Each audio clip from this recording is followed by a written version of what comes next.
Good evening and welcome to History on Your Doorstep here on Bro Radio with me, Graham Loveluck-Edwards. In tonight's show, I am delighted to be joined by Gareth Thomas. Hello, Gareth. Hello. Tonight is the long-awaited discussion on a name that crops up a lot in other programmes that we've done, simply because his output was so absolutely prolific. A chap by the name of Edward Williams, but you may know him better as Iolo Morgannwg. And the reason Gareth is here today is he has written a book called Iolo, which we will talk about in a little more depth shortly. But he's going to help us unpick this person, who he was, where he came from, his upbringing, and of course his work, and things that we will have come across and heard of in the past. Many things we've discussed on previous shows will crop up again. So thanks ever so much for joining us for this, Gareth. Really appreciate it. Great pleasure. So let's begin at the very beginning. I mean, where did Iolo come from and what was his background?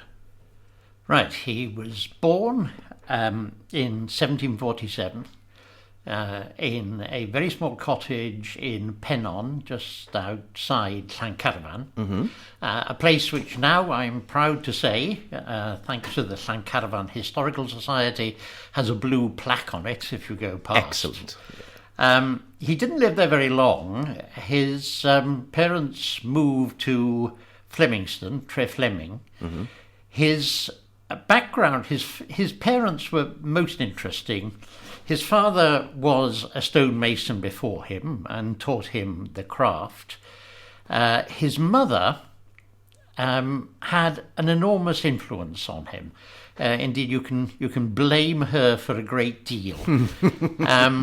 She was herself of a more noble status. Oh, right. She was a Matthew, the Matthew family of Coychurch. Right.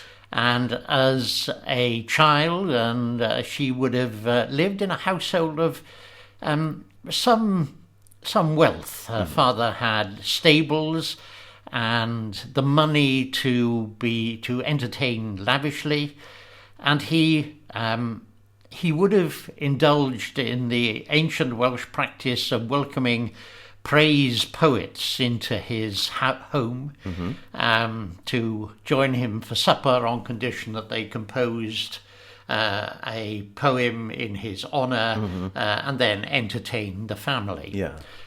So it was a thoroughly prestigious background. Unfortunately, her father died young, leaving very little apart from debt. Right. The family fell on hard times. She was forced, if that's the right word, or she had to go and live with another branch of the family. She hardly descended into poverty. She became...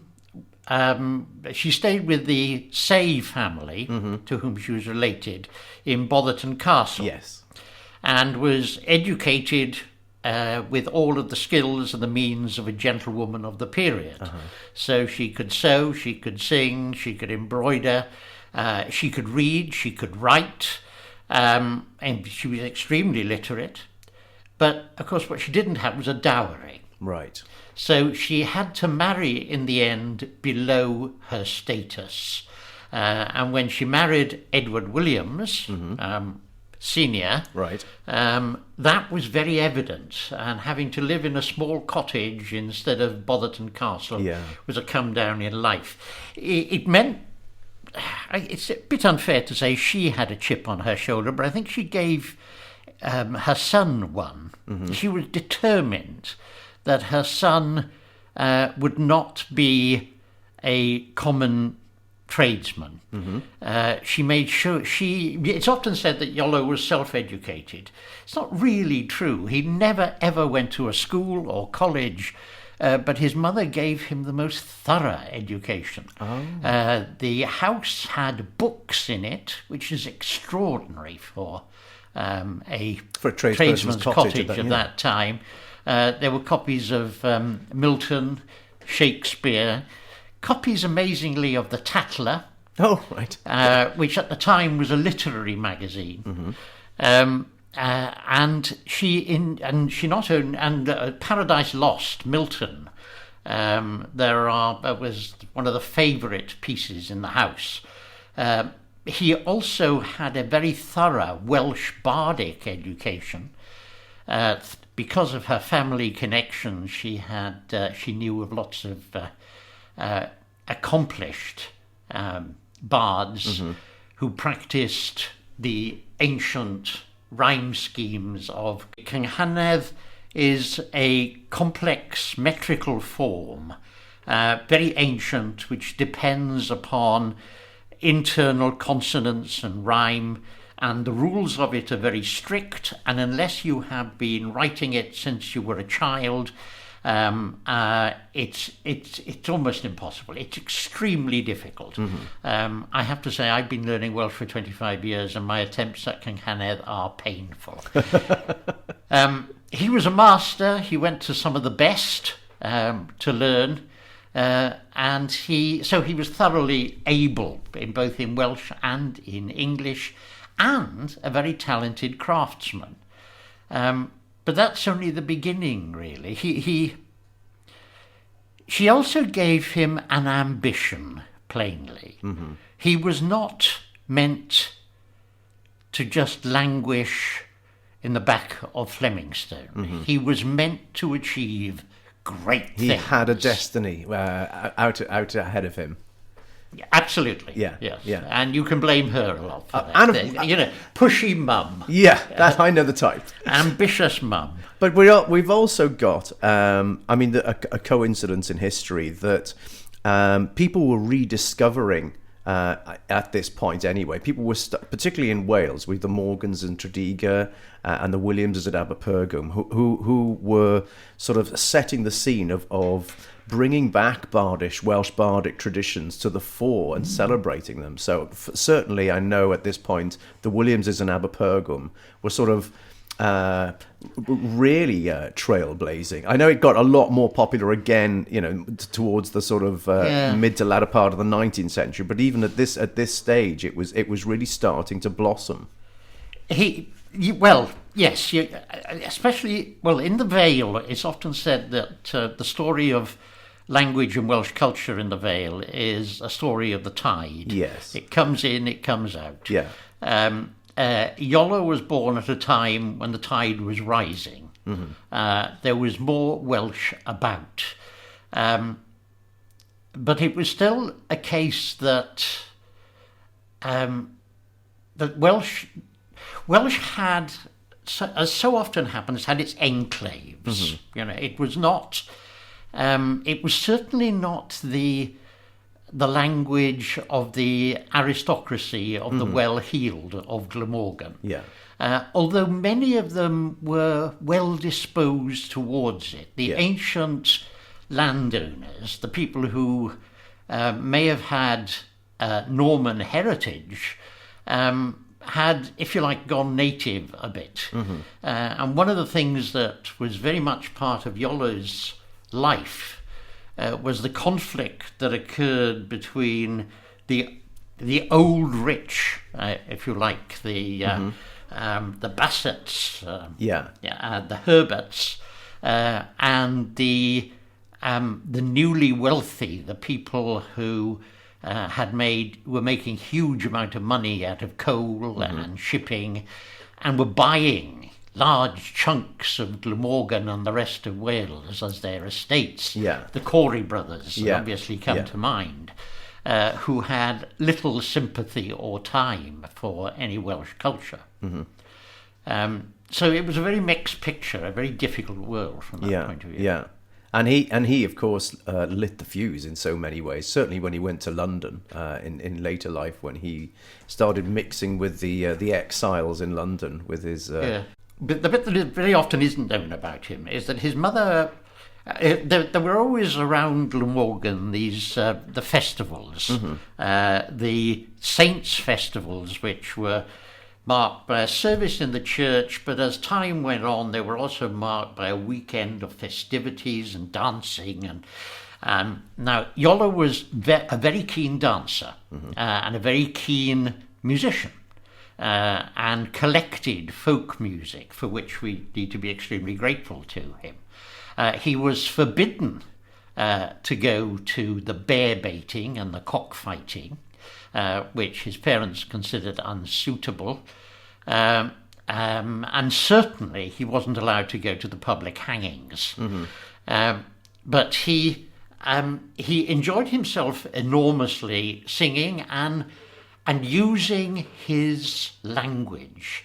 He wrote verses in English and in Welsh. He became well known in the Bear in Cowbridge and in Llantwit for his notorious ballads, which he says himself were never meant to be recorded. They were merely for entertainment. Some of these were quite lewd. If people offended him, they would find that a ballad had been composed ridiculing them.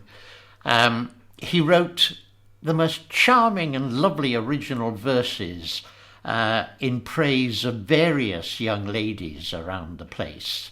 If the verse is to believe, he was quite a gallant, and it's obvious throughout his life that he certainly did have some appeal. There seemed to have been a large collection of women at different times who greatly admired him.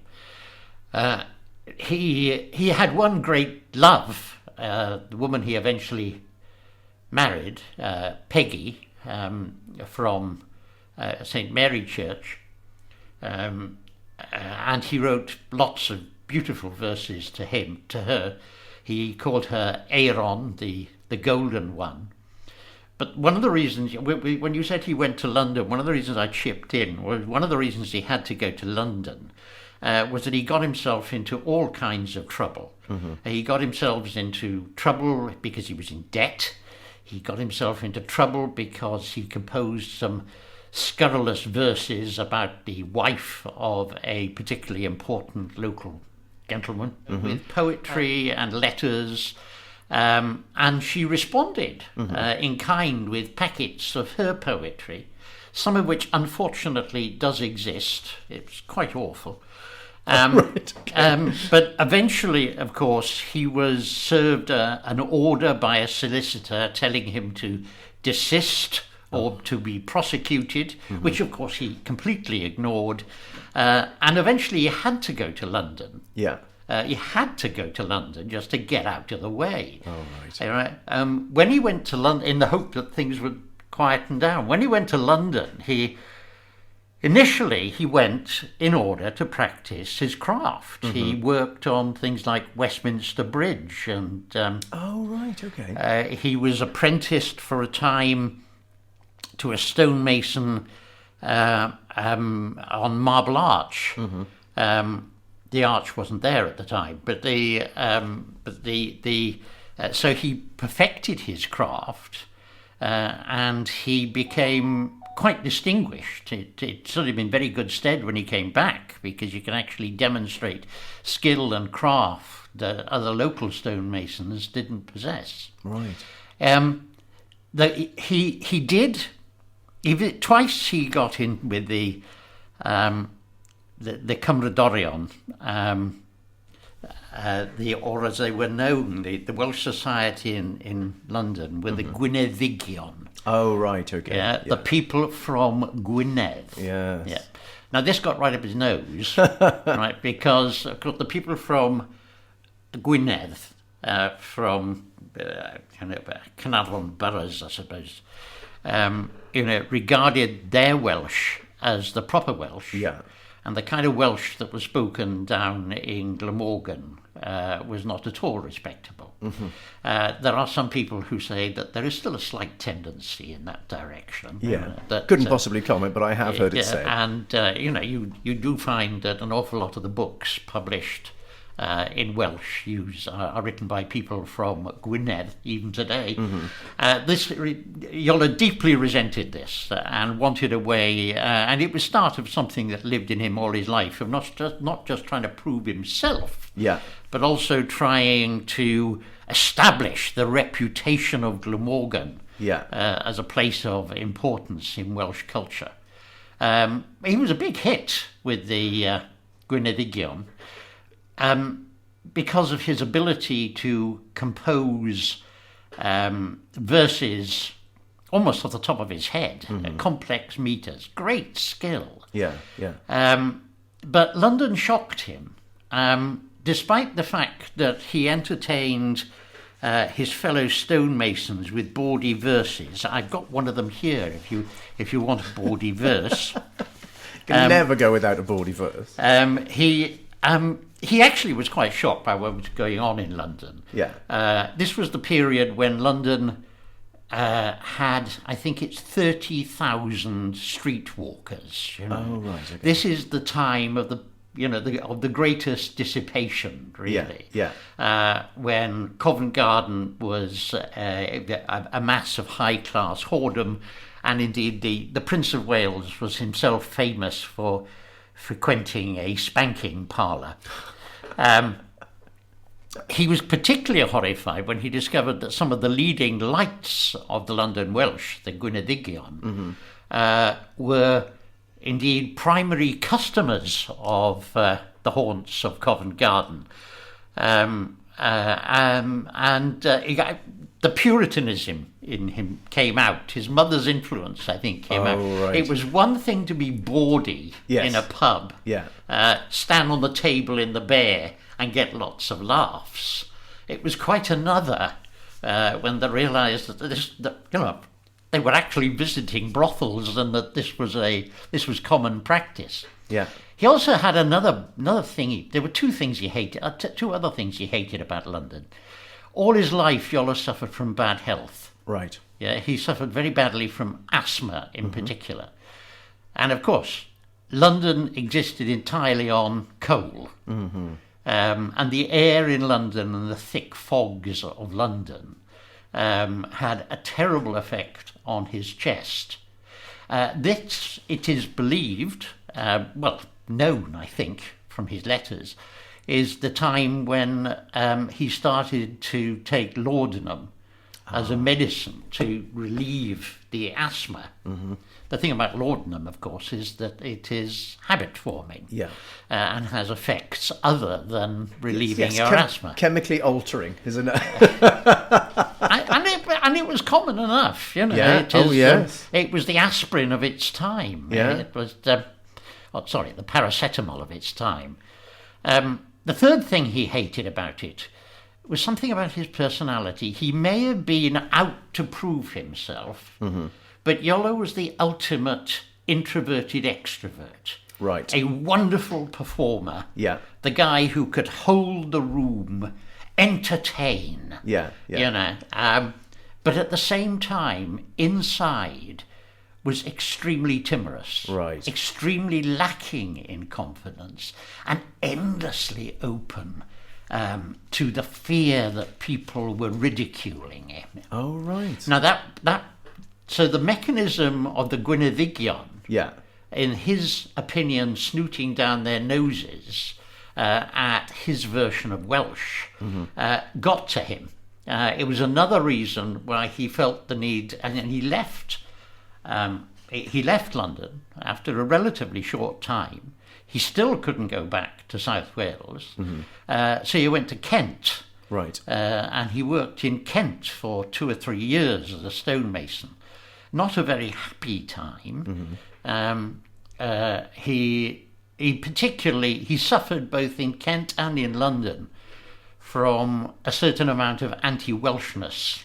Anti-Welsh prejudices, you know, these bloody Welsh coming over here, taking our jobs, stealing our women, living off social security. You know, he got a job as a foreman in Sandwich. And was and the guys just refused to do anything a Welshman told them to do. Eventually, he got the all clear. And he came back to Wales, and married Peggy Roberts, who waited for him.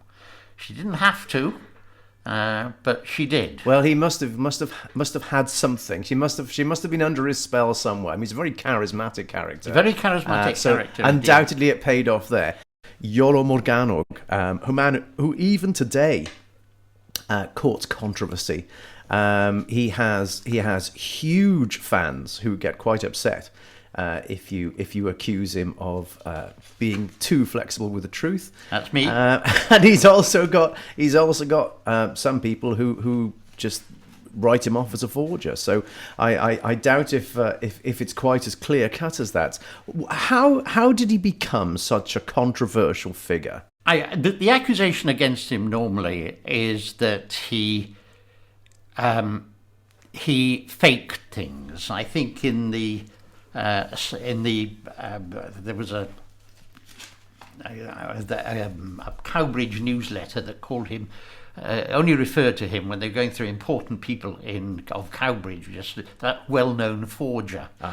I mean, to me, a forger is a swindler. It's somebody who pretends to create somebody else's work for profit. There is no recorded element of Iolo ever making any money out of anything that he ever produced. Whatever his motivation was, it wasn't money. He was the world's most awful businessman. I know he was, seriously. Right. We can talk about that if you like. But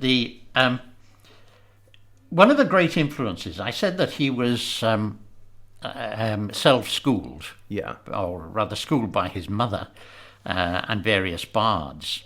He was also taken under the wing after his mother died. He was taken under the wing of the John Walters, the Reverend John Walters, who was the vicar of Llandochai, Llandochai of Raw, that is, the one near Cowbridge, here, not where the hospital is. Now, he undertook to teach Iolo Latin and some French. And he did this, and Iolo was sat in his study for some years as a very studious and extremely clever student. But the Reverend Walters had an ulterior motive. The Reverend Walters was composing his great dictionary, which was published over the course of, I can't remember how many years. Part of it was printed in Cowbridge, part of it in London. I think there was something like 16 volumes of it. Oh, right, okay. And the reason that he wanted to was that he had a great respect for the Welsh language, but he wanted something like Johnson's dictionary in English, because he said there are too many words in Welsh and no standardization. Right. Yeah. But the other thing that he wanted in his dictionary were modern words for things that had developed in science, in philosophy, in theology across Europe, for which there were no words in Welsh. Right. And if Welsh was to remain a modern, workable language, we needed words for things. Yes. And so he taught Iolo how to coin words. Oh. How to take parts from Greek or other Welsh words, join them together in order to create a new word. There are many, many examples of this in all languages. Of course, you coin words. But there were gaps. And so Iolo is responsible as a result of that for the coining of many common words in Welsh, which are in everyday use now by Welsh people who have no idea that actually they were made words by Iolo Morgannwg. One I like particularly is the Welsh word for humanity. Now, of course, the English word for humanity is merely borrowed from the French, isn't it? Humanité. Yeah. That wasn't enough for the Reverend Walters or for Iolo. We have genoliaeth, the study of mankind. And there are many more like that. Athrillith, genius, and a very apt word for Iolo to have created. Yes. So this idea that you made things by stealing things and bringing them together to make something else was part of the way in which he saw things. You could also say the same thing applied to the way to his craft as a stonemason. one of the extraordinary things, if you tour round Iolo's different bits of work, and there are quite a few of them, around the place, the ones that we can solidly identify, they are hugely different in style. Yes. Because the craft of a stonemason wasn't to be a creative artist and just said, I'll make something up for you. Mm-hmm. It was to copy something in a style as specified. Yeah. That beautiful piece in the church in Llantwit, that is actually a copy, or rather a piece created in the style of a Bristol stonemason, right? Whose name I haven't got with me, but I could quote, whom's work Iolo knew well, because he'd actually stayed there and earned money on one of his trips back from London. Oh, right. So this idea that you copied things and created things was a natural part of the way in which he saw creativity. Mm-hmm. So when he collected stories or collected poems, and he had a huge collection, I believe. An antiquarian. No, his archive is astounding. Yeah. I mean, and that little cottage in Flemingstone was absolutely crammed to the rafters with papers. And the astonishing thing is that nearly all of it has survived. Yeah. There is no shortage of material on Iolo. Mm-hmm. I mean, the Iolo archive is a nightmare because there's so much of it. Yeah. But when he copied down ancient manuscripts, which he did, and when he went around to different country houses later on doing work as a stonemason, he would ask if he could go into the library for a day or two.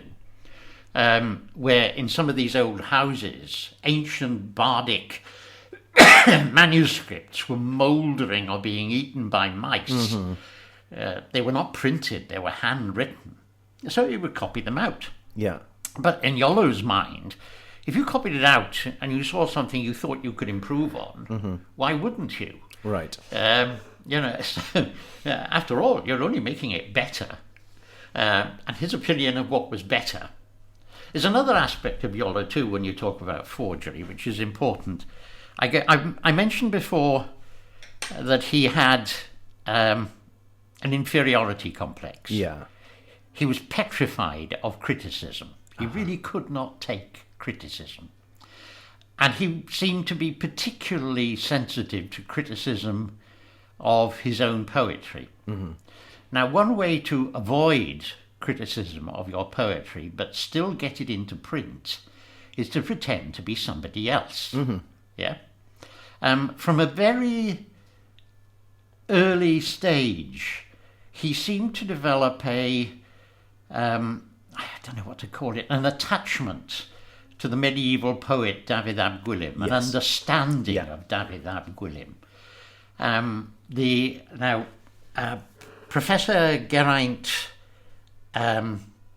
Phillips, not Geraint Jenkins, Professor Geraint Phillips in Aberystwyth, did a medical study of Iolo, came to the conclusion that with medical advice, that what we're talking about here is a guy who was bipolar, seriously bipolar, who could go from highs to lows in second, elements of split personality, elements of using Dafydd ap Gwilym to project himself into another safer world. Right. You're talking about a guy here, you add laudanum into that, and the boundaries between what is real and what isn't real start to get a bit blurred. Yeah, and that's what Sir John Morris Jones, as I understand it, picked up. You've got to be careful with John Morris.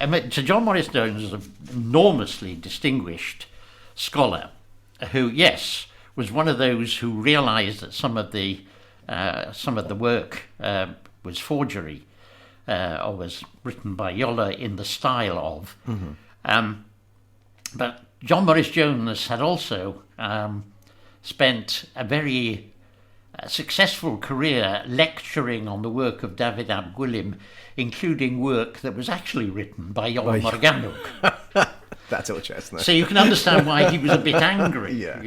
He felt that his own reputation was under siege, and the reputation of Welsh literature.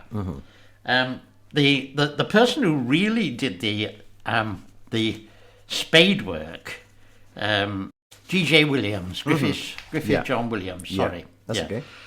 He was the guy who went through the stuff line by line and identified that a large chunk of the published poetry, which had been published in London, Iolo had sent drafts of these poems to Owen Myfyr in London, who published them in his definitive edition, the only edition of printed works of Dafydd ap Gwilym, and they were some of the most popular quoted works of Dafydd ap Gwilym for a century. But when Griffith John Williams actually discovered this, he took this apart in great detail, and lots of other things that Iolo had improved marginally or had improved a lot. And his admiration for Edward Williams, for Iolo, just grew. He said, the creation of these works implied an understanding of medieval Welsh poetry and a skill and a sheer knowledge which could not have been equalled until the early years of the 20th century. His scholarship was impeccable. This is no common forger. And also, as I said before, he never got a penny from it. No. Why do it?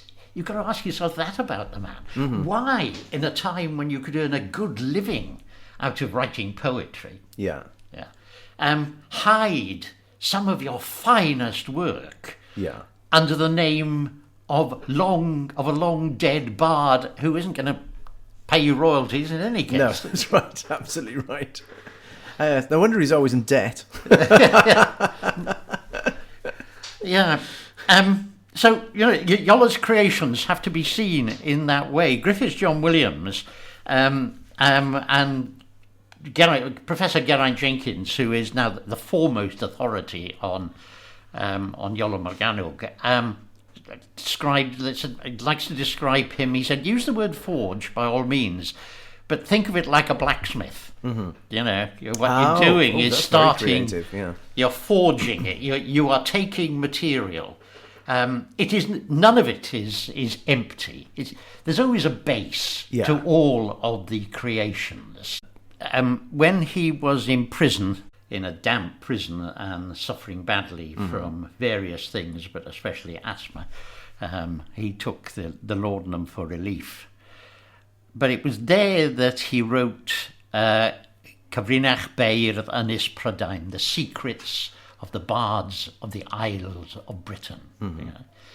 And what he was doing, he did two things. One, he believed, and some people say quite correctly, that the bardic rules around what consisted strict meter verse, Canhanedd at the time, were too restrictive, and they needed revising. So he revised them. Because Iolo Morgannwg somewhere, or Edward Williams, or many of the other names you went under, had done this, would have had no credence had he not given them authenticity.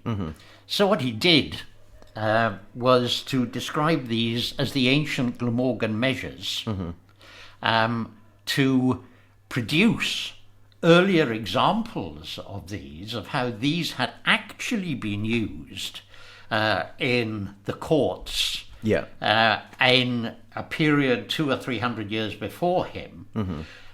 He created, under the names of long dead personalities who never wrote poetry, whole collected verses. Right. When people accuse him of being a forger, I do say to them sometimes, look, when you compare him to some of the great forgers of that period, like Thomas Chatterton, Iolo is in a different league, because he didn't just forge the work of, say, Dafydd ap Gwilym. He forged the work of half a dozen others as well.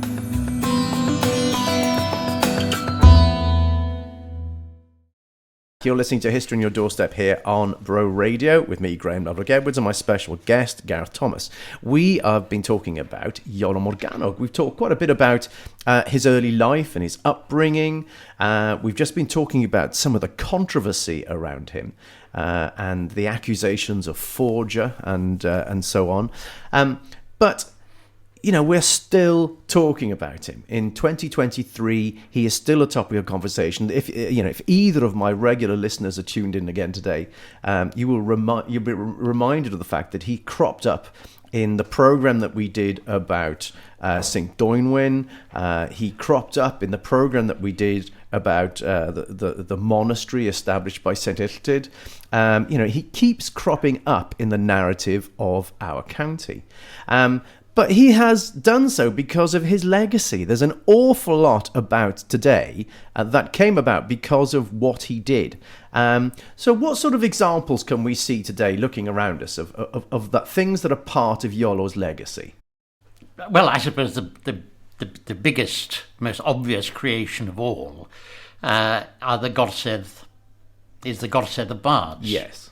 Now, this was something that he created through a series of writings, but had a whole series of different influences in it. His tutor, the Reverend John Walters, himself at the time, had no doubt of what it was, that this was, in his words, a made dish. Yeah. It really didn't take Griffith John Williams to discover this 150 years later. But it was a very cleverly made dish that had enormous appeal. Yeah. It started with Druidism. Yeah. Now, the Druids in this period were very popular. They were a subject for paintings. There are some wonderful pieces of the fleeing bard, from in the National Museum in Cardiff. And the bards, the druids, had this reputation, which is a justified reputation, for being the remembrances of the people, the people who told the stories, who told the history. After the defeat of Owain Glyndwr's rebellion, fascinatingly, one of the laws that came in afterwards banned bards. Right. You shall not rhyme. Because they were feared in that way as somebody who spread old stories, who kept Welsh traditions alive. So that was a brilliant foundation. Yeah. But after that, he created this whole structure of orders and grammars and mysteries and ranks, and he made them responsible for the whole of Welsh culture. In other words, what happened when the Eisteddfod and the Gorsedd joined, and although they worked together, they are still actually separate institutions. Yes. Before then, the Eisteddfod was basically a poetry competition. Right. Yeah? After the Gorsedd of Bards became part of it, it became something which dealt with every feature of Welsh life.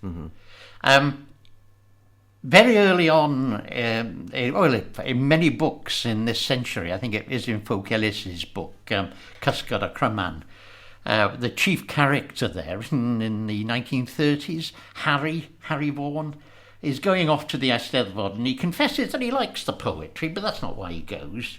He goes because the Eisteddfod is the capital city of Wales. This is where everything comes together. Yeah.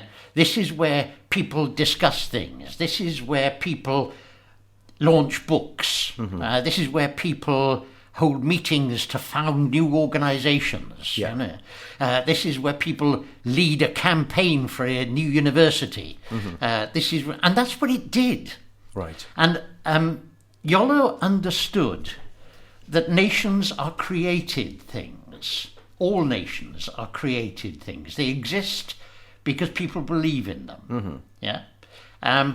And that Wales lacked ever since the time of Glyndŵr, and arguably even then, a national institution of any sort that provided a Welsh forum. Yeah, and the Eisteddfod became the Parliament of Wales, the focus of Welsh society.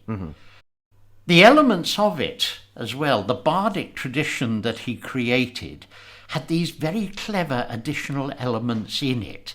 One of them, of course, was the concept of an ancient universal theology, which the Welsh could claim they were the inheritors of. You know? They were the tradition, the people who brought this to the world. He also worked into it, quite astonishingly, the Druids were so ahead of their time, most of the values of the French Revolution, which he embraced completely. I mean, Iolo was a political radical. And so, you know, you look at the ceremony of the Eisteddfod, although it's been mucked about with by various archdruids over the years, you still have the centre of it, a ceremony celebrating the peace movement. Right. What are you doing when you pull a huge sword and ask the audience to cry peace 3 times? You know? That was planted at the heart of Welsh society as a value.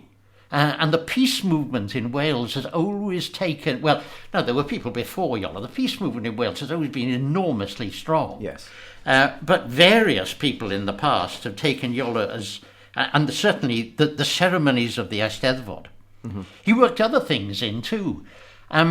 He rejected the established church, having been brought up in it.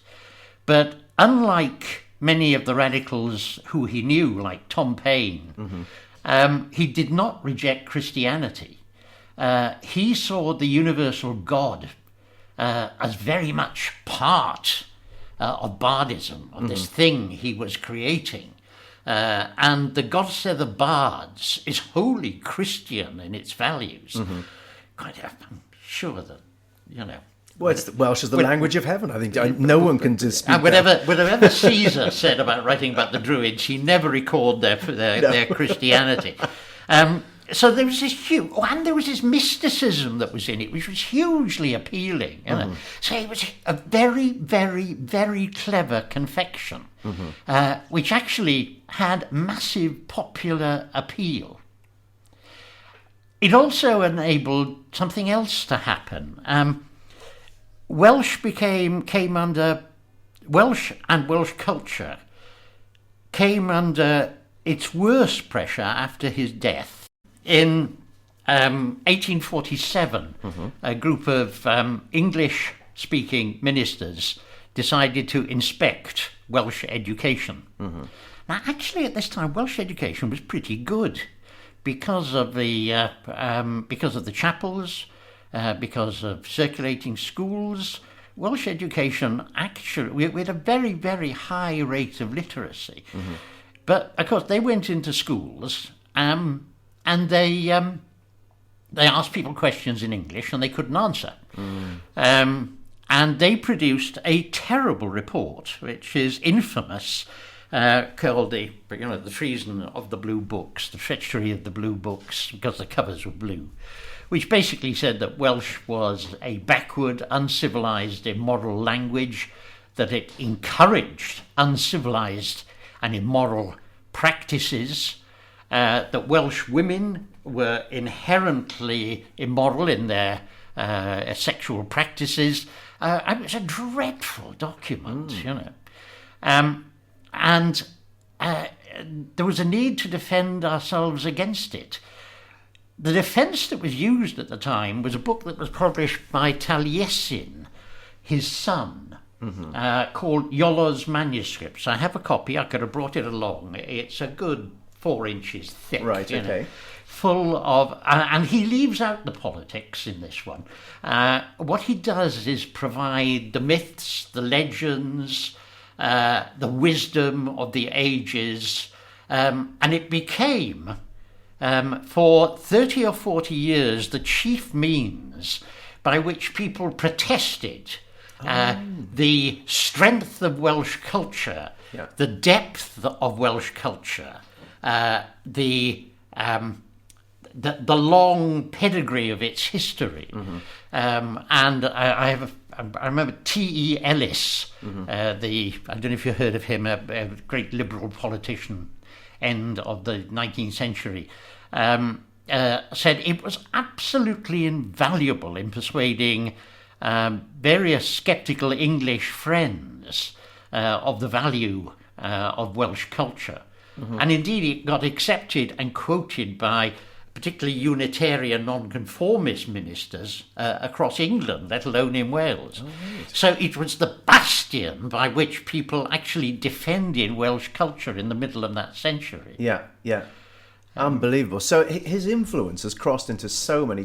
As much as we might remember him as somebody who produced some fantastic stories and some fantastic poems, his influence has just gone into so many different things. And such a part of the fabric of Welsh identity. Go on. Yeah, well, absolutely, Welsh identity. I mean, when you... I said that in Iolo's manuscripts, Taliesin got rid of the political bits because, of course, what the Welsh wanted at that time above anything else was respectability.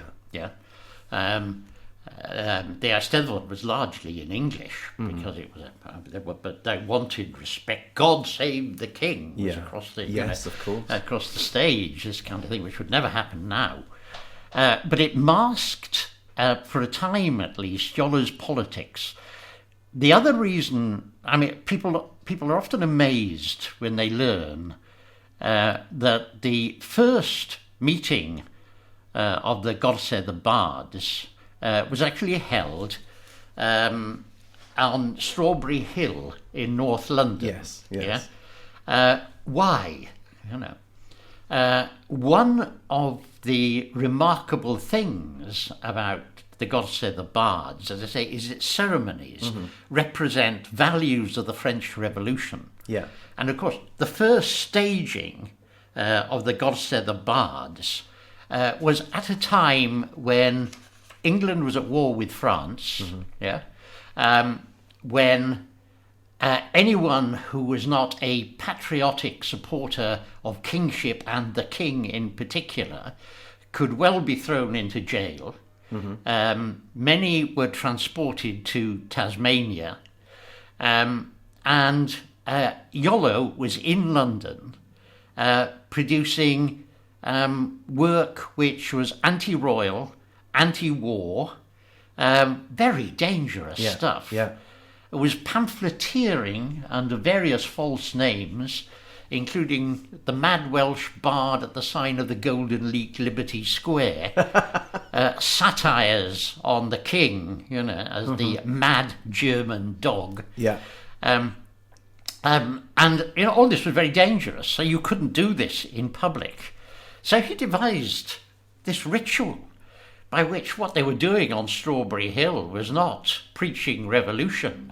They were celebrating this mystic craft, which incidentally involved him reading a poem which decried kingship, decried war, decried and praised the values of international brotherhood, and it was in many ways a way of celebrating these values, leaving the authorities scratching their heads.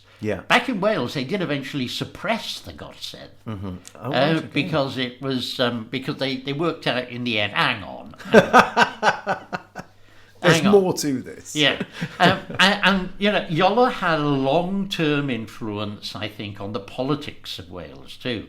He put those values really at the heart of the institution, but also at the heart of much of the philosophy of Welsh politics. And there were many others in the same stream, but I do think that he's one of the reasons why it is possible to say today that Welsh political values on the whole tend to be rather different to English political values. Yes, yes. And you know, the monarchy is a fascinating one here because, of course, you know, the monarchy is hugely popular in Wales, which would have distressed Iolo endlessly. But, you know.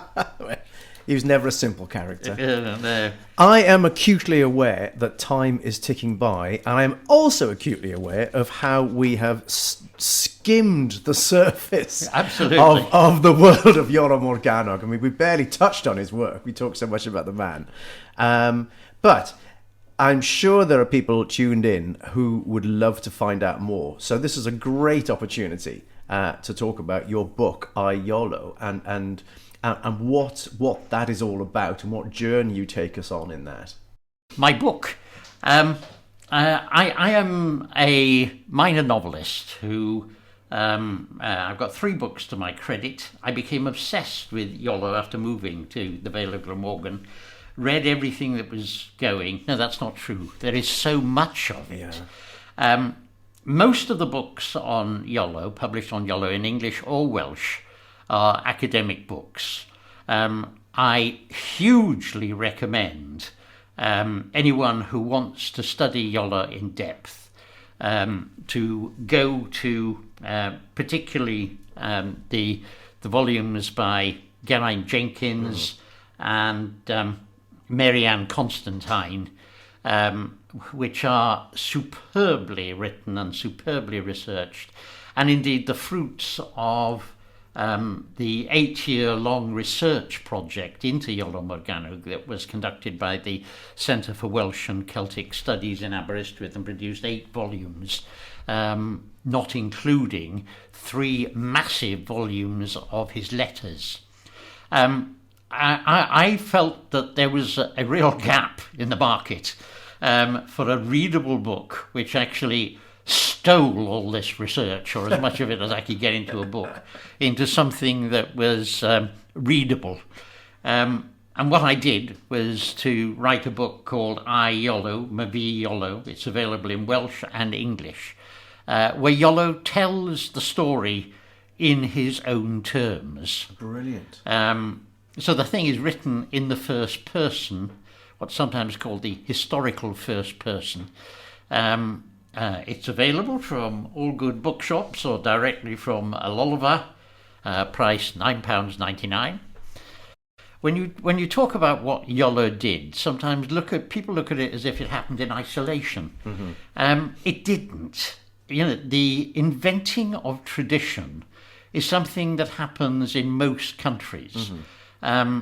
And there is a brilliant book called The Invention of Tradition, edited by Eric Hobsbawm, mm-hmm. Which, for example, works its way through the invention of Rob Roy and the way in which the Scottish tartan, which of course is entirely fictitious, mm-hmm. but don't say that to a Scot. Absolutely not. No. You know.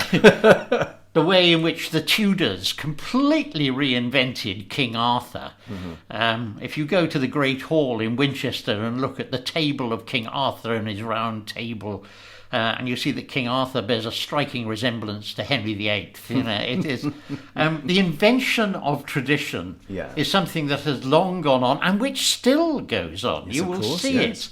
You saw it at the Queen's funeral and you will see it at the coronation.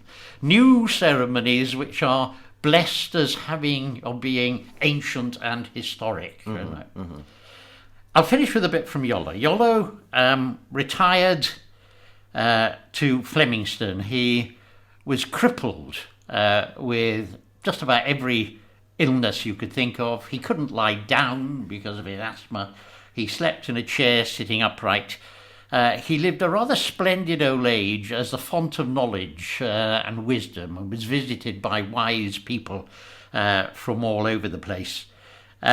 He also, in his old age, developed the local name of being the Bard of Liberty, a name bestowed on him by local people in poverty whose cause he befriended in the courts. A barrack room lawyer, but he taught himself law and battled with the overseers of the poor to restore finances to various people in great need. when he died in 1826, he was buried underneath the floor of the church in Flemingston. Nobody knows exactly where. There is a very stiff monument, formal monument to him on the wall, with verses on it by the then poet laureate. But I prefer one that he wrote for himself, which has never appeared anywhere. He's gone, let no flatteries appear on his tomb, no lies in his praise to be read, but here sleeps, in hopes of sincerity's dome, the carcass of whimsical Ned. That's fantastic. I love that. That is what a fitting way to end our skip through the fields of Iolo Morgannwg. Absolutely wonderful. So I hope you've enjoyed that, ladies and gentlemen. I'm delighted to have been able to bring. I've been itching to do something about Iolo, and I got a funny feeling I could do a few more as well. Absolutely. Yeah, there's definitely enough material there. So before we wrap it up, just a reminder. Always on the fourth Monday of every month, there is an episode of History on your doorstep. The next episode, because May has an anniversary that ties in with the siege of Coity Castle, we're going to be having a conversation about Owain Glyndŵr, who popped up earlier on. Oh. So I know, we're all getting a bit nationalistic back here. But there we are. That's it for now. Please join us again soon and take care.